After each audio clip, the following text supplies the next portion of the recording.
welcome to Down to Earth. I'm Daphne Richards. Our question this week is another great and timely one from one of our viewers, Joan, who's having some problem with yellowing leaves and poor growth on her roses. She planted them in the shade of an oak tree, which has now been pruned, and in a very small space against a wall. These are David Austin roses, which are mostly shrubby, and so they do get very large. So one issue is the amount of space that they're in. They're not getting quite enough space. Also, the oak tree, which has been pruned now, should provide more sunlight, which would be very beneficial for these roses. Roses do require at least 8 hours of sun to flower and grow properly.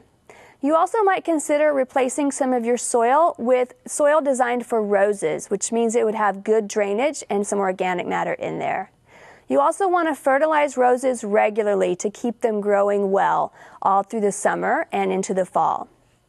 Pruning your oak definitely did help to give that sunlight, and as we said, shrub roses do get very large and also wide, so they might need more space. Consider a vining rose instead in this situation because you have the trellis and you're so close to the wall. Maybe get a miniature rose or a much smaller rose to plant in this area, and growth should improve. Our plant this week is a rose, which is timely for planting this time of year and for Valentine's Day. Our rose this week is Mutabilis. It was named Earthkind Rose of the Year by the Texas AgriLife Extension Service in 2005. Roses named as Earthkind have been studied for years and shown to be the easiest to grow, needing very little attention. This is a very large shrub rose that does not need pruning unless you want to do so to keep it in bounds or in shape where you have it, but do give it lots of space. The flowers on this are very large, and they're known as single, meaning that they have only one row of petals.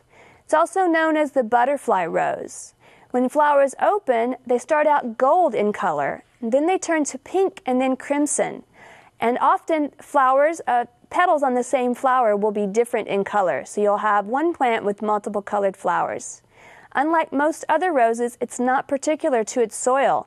It can take anything from very well-draining sandy soil to very heavy clay soils, even heavier than our own heavy clay. So it's a great rose for us. It's very resistant to most pests and diseases, so unlike other roses, it doesn't need to be preventatively sprayed for diseases.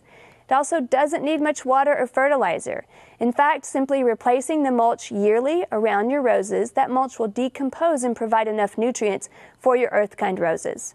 It does, again, need full sun in order to grow and bloom well. Roses planted not in full sun will get kind of leggy and won't bloom so much for you. The flowers are not fragrant, but the multicolored and the profuse number of blooms really do make up for that. It does bloom from spring all the way through fall, even in the hot heat of our Austin summers. To do in your garden this week, it's again rose time. Prune your roses.